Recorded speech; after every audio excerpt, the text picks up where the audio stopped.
Сәлеметсіздер ме? Сіздер алдарыңызда тұрмыстық заттардан құралған натюрмортты көріп отырсыздар.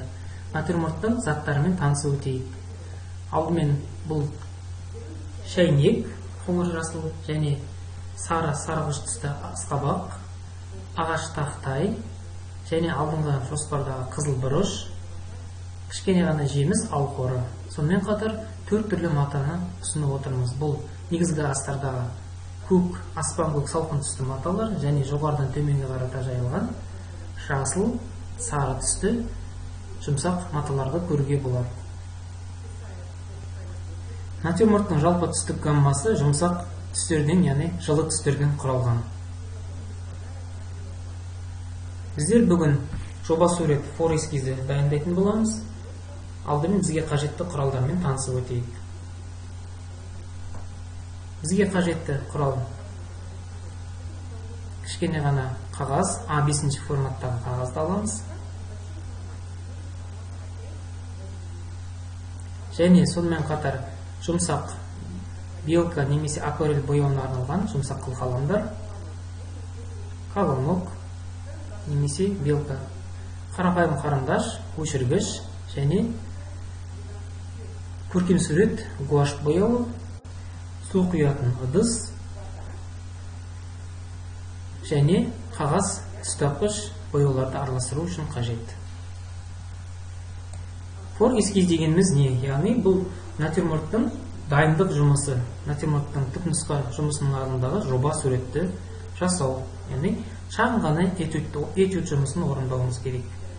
Бұл біздерде натюрморттың заттарының пішіндерін қарастыру, пропорцияларын анықтау, биіктігін, енін немесе қандай зат ірі, көлденең немесе жалпақ деген секілді айқын пішіндерді анықтау. Сонымен қатар натюрморттың түстік жіктемелерін беру, жылы түстер, салқын түстер, қандай заттар қоңыр, салқын түстерге жатады, қандай заттар жылы реңктерден тұрады. Осы сұрақтарға жауап ретінде біздер фор-эскиз бойынша жұмыстар жүргіземіз. Сонымен үйлестіру жұмыстарына көшсек. Сіздер көріп отырсыздар, менің қағазым тік көлемінде орналасқан. Неге мен қағазын тік көлемінде алып отырмын? Себебі натюрморттың пропорциясын анықтай отырып, оң жақтан сол жақтан немесе жалпы натюрморттың биіктігімен енін салыстыра отырып,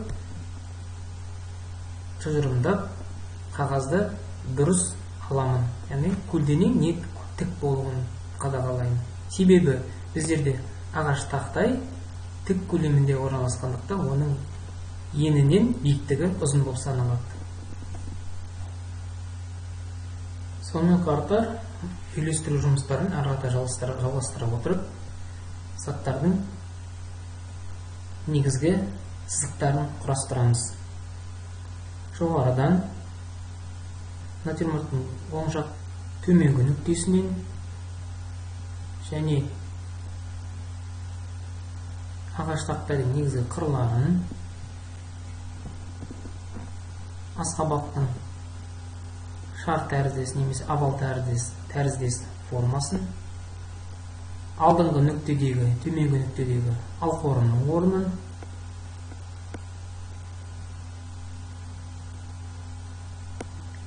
әрі қарата тақтайдың табан бөліктерін жобаменен, шәйнек, оның формасы конус тәріздес пішінді болып келген, яғни трапецияға сәйкес келеді, немесе конус формаға сәйкес келеді пішінге.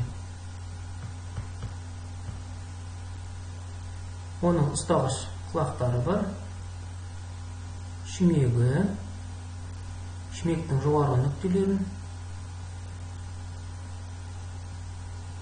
қызыл бұрыштың негізгі осьтік табан сызықтарын, формасын көрсетеміз, сыртқы пішінін.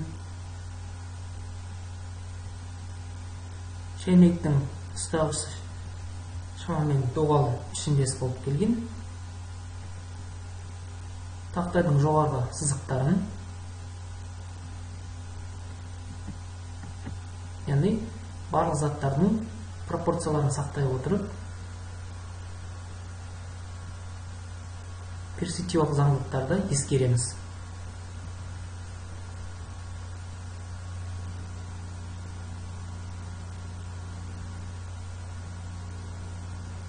Натюрморттың алдыңғы қырларын, жазықтықтың қырларын, жоғарғы жазықтықтың қиылысқан жерлерін көрсетеміз.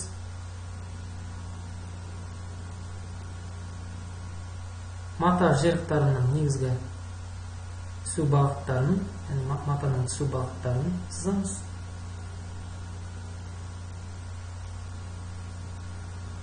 Қысқару жиектерін анықтай отырып,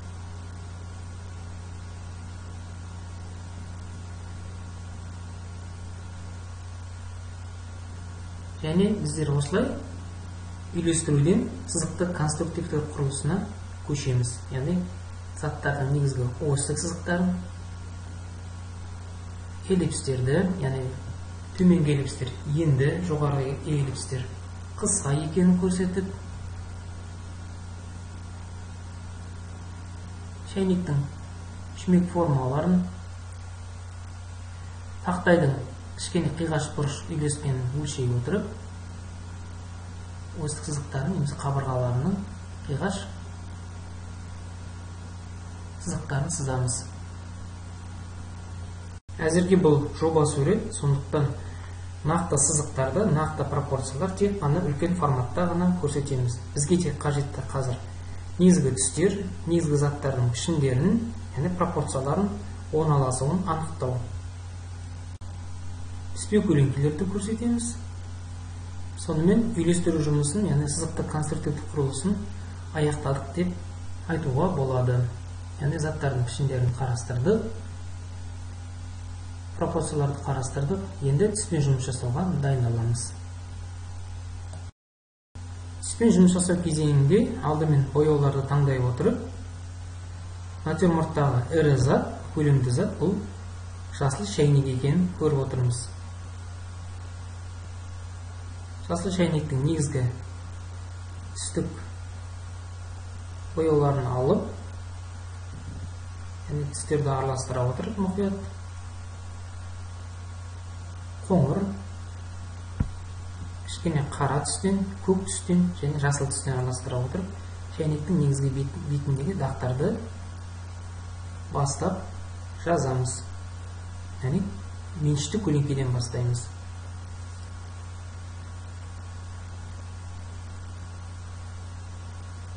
Міндетті түрде жарықтың түсу бағытын бірден көрсетуімізге болады. Жарық жоғары жақтан түсіп тұр бізге, сол жағымыздан.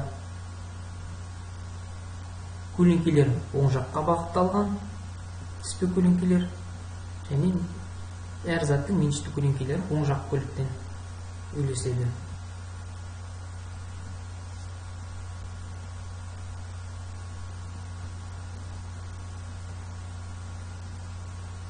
Жобамен шәйнектің негізгі түстерін анықтадық. Қоңыр жасыл, және шаша жасыл деп айтуға болады.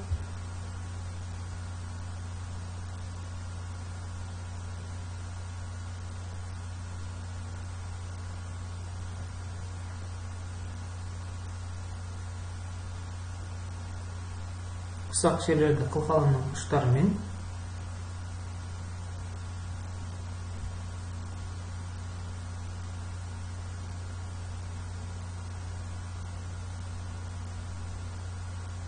шәйнектің шүмектің жоғары жақ бөлігін жылт жерін қалдырамыз.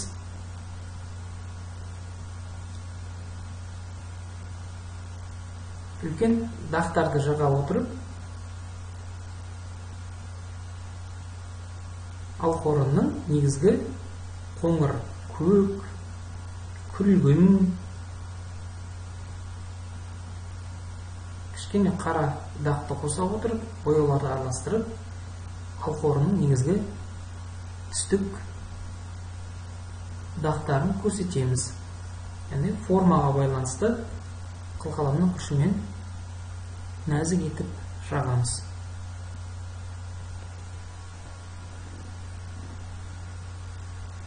Енді жасыл матаның негізгі түстік шешімдерін көрсетеміз. Ол үшін жасыл, сары түстерді ала отырып, бір-бірінен араластырып,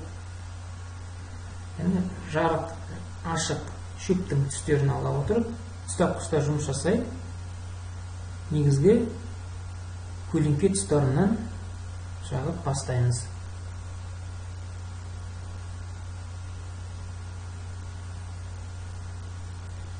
Натюрморттың алдыңғы бөлігін, негізгі жасыл түстерін, және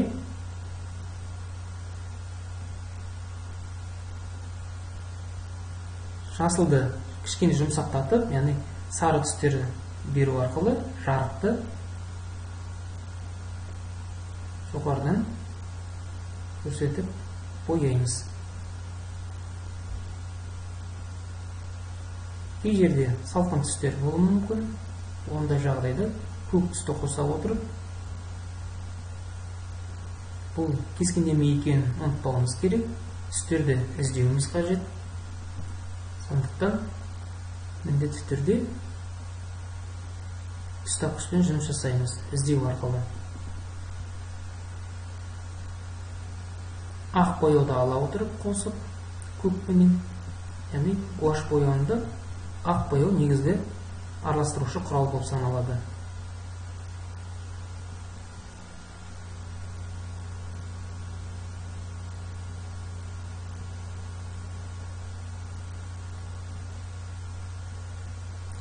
Келесі жасылды кішкене жұмсақ түстерге айналдырып, жасылдың тағы да қандай да бір реңктерін іздей бастаймыз. Ұстап-ұстаппен жұмыс жасап, жасылдың кейбір реңктерін жарыққа тәуелді өзінің түстерін көрсетеміз.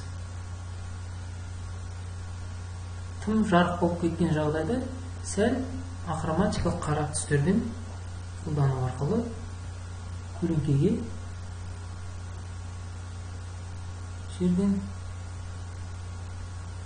дәл қажетті түстерімізді алуға болады.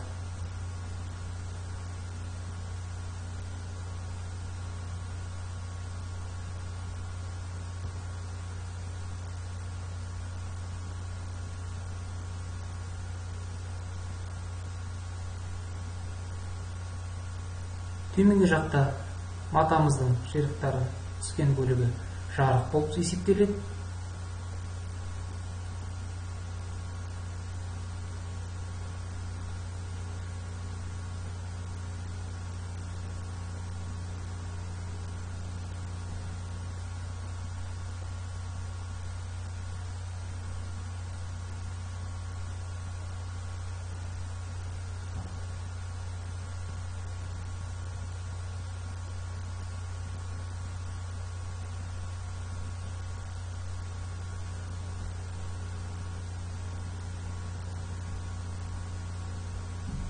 Енді ағаш тақтайдың түстерін іздеуді бастаймыз.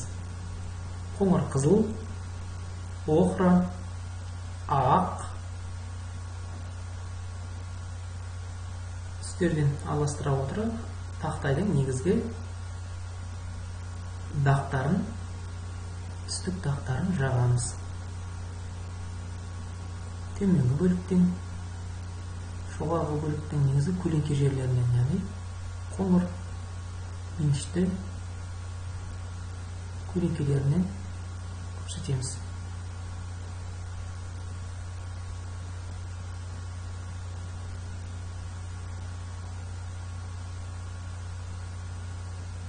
Әрине, гуаш бояуының кепкеннен кейін кішкене ағаратынын ескеруіміз керек. Сондықтан бояуды нақ түсті бояуларды алу үшін, түстерімізді алу үшін қабаттап жазу арқылы қанық түстерді көрсетеміз.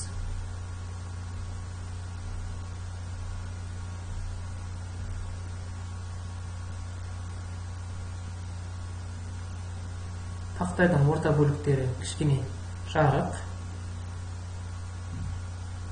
өздеріңіз көріп отқандай жарық болып көрінеді, яғни ашық түстерге ие. Сәл реңдері өзгереді.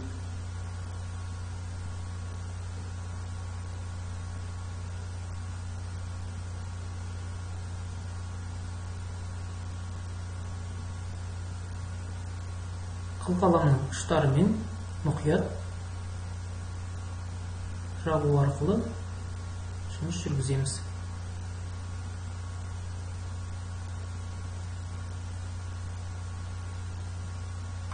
Сары матаның негізгі түстерін таңдау. Сары мата бізде ашық лимонды түске сәйкес келеді. Ол үшін сарыны ала отырып, ақ түспен араластыра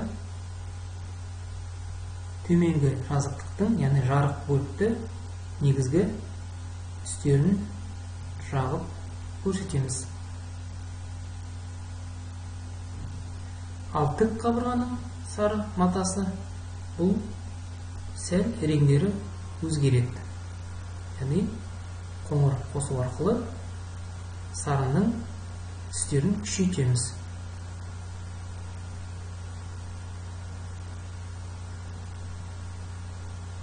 Сарының түстерін күшейту арқылы жарық пен көлеңкенің реңдерін жазамыз.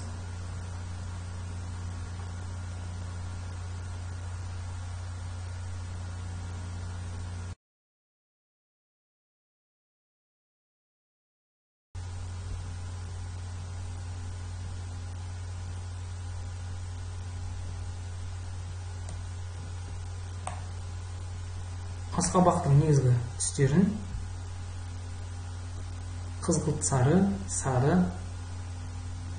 қызыл түстерді ала отырып, барлық заттарына салыстырғанда қызғылт сары болып келеді түстері асқабақтың. Яғни оқыра түстерден көрсетуге болады алдыңғы бөліктен.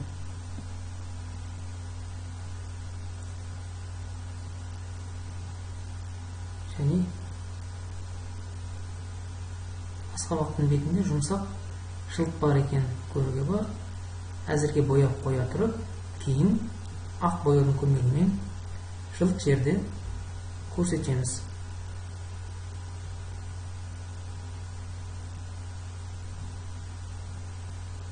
Меншікті көлеңкелер,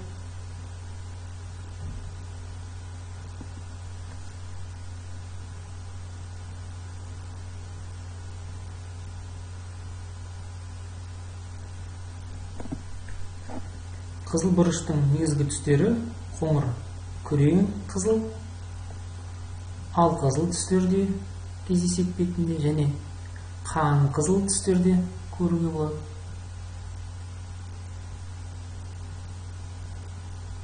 Сондай реңдерді іздеп отырып, жарық пен сәуленің тәуелділігіне көлеңкенің негізгі дақтарын көрсетеміз.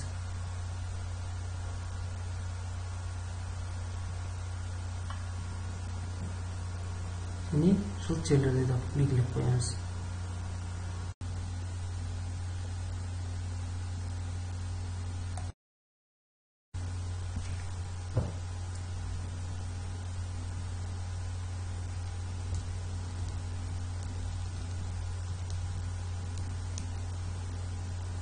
Сонымен біздер жоба суретіміздің мәресіне жеттік деп айта аламыз.